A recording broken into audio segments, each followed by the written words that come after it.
Hello everyone, কেমন আছো সবাই? আশা করছি সকলেই বেশ ভালো আছো আর সুস্থ আছো। আমরাও বেশ ভালো আছি। আজকের ভিডিওটা হতে চলেছে আমরা জাপানের যে পাড়াতে থাকি তার উপরে। তোমরা ব্লগটা পুরোটা দেখবে, আশা করছি আজকের ব্লগটা দেখতে তোমাদের অনেক বেশি ভালো লাগবে। তাহলে চলো আজকের ভিডিওটা শুরু করি। শুরু করছি আমরা যে অ্যাপার্টমেন্টে থাকি তার নিচ থেকে।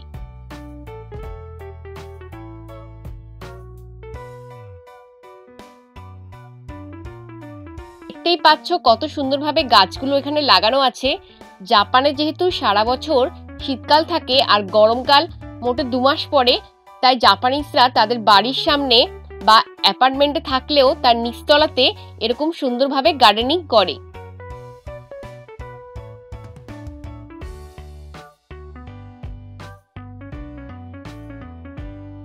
দেখাচ্ছি তোমাদের আমাদের অ্যাপার্টমেন্টের সামনের দিকটা থেকে ভিউটা কেমন লাগে। অ্যাপার্টমেন্টের সামনের দিকেও অনেক সুন্দরভাবে গাছ লাগানো আছে, যে যার মতো গাড়ি পার্ক করে রেখেছে।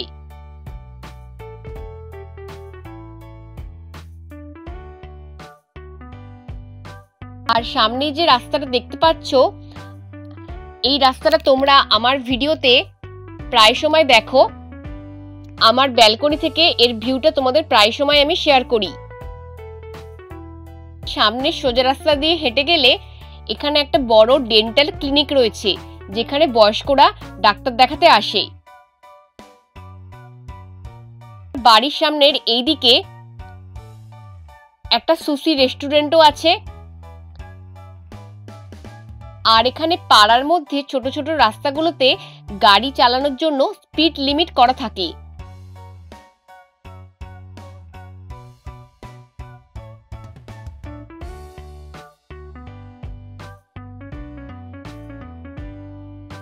আমাদের দেশে বাড়িগুলো যেমন লাল, নীল, হলুদ, গোলাপি, সবুজ আরো বিভিন্ন রঙের হয়ে থাকে, এখানে কিন্তু তোমরা বাড়িগুলো ওরকম গাঢ় রং দেখতে পাবে না।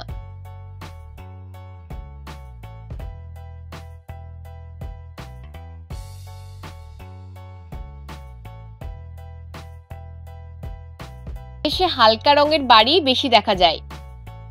এই যে দেখতে পাচ্ছ বাড়িগুলোর সামনে রাস্তাতে ওপেন স্পেসে সুন্দরভাবে ফুল গাছ বা এমনি গাছ লাগানো আছে।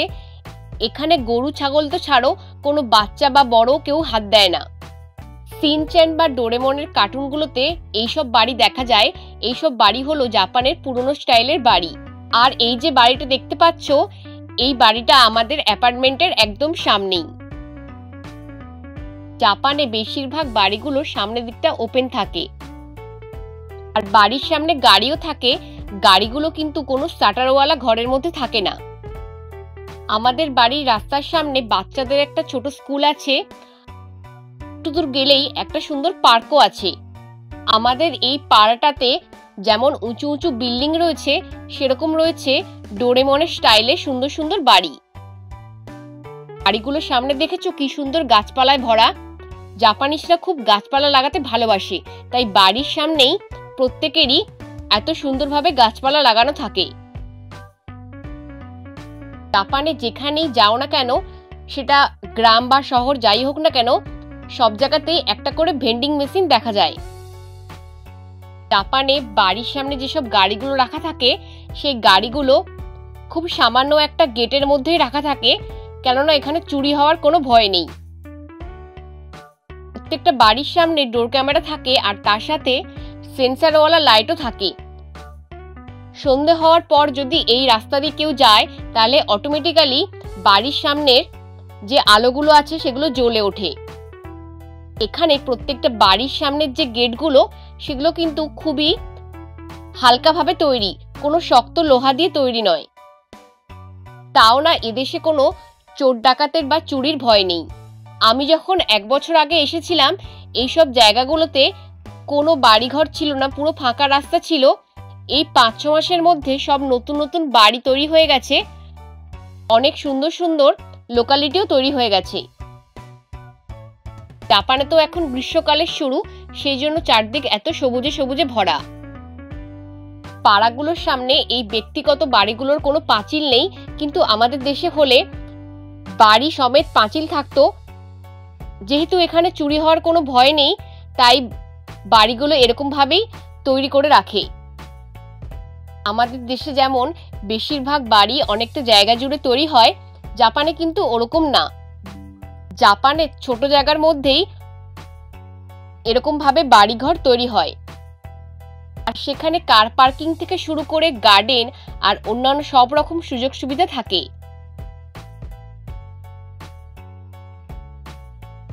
ফ্রেন্ডস, আজকের ব্লগটা তাহলে এখানের মতোই শেষ করছি। ভালো লাগলে অবশ্যই লাইক করো, চ্যানেলে নতুন এসে থাকলে চ্যানেলটা সাবস্ক্রাইব করে নিও, তাহলে এরকমই সুন্দর সুন্দর নতুন নতুন ব্লগ দেখতে পাবে আমার চ্যানেলে। আজকে তাহলে বিদায় নিচ্ছি। ভালো থাকো, সুস্থ থাকো, নিজেদের খেয়াল রাখো। বাই।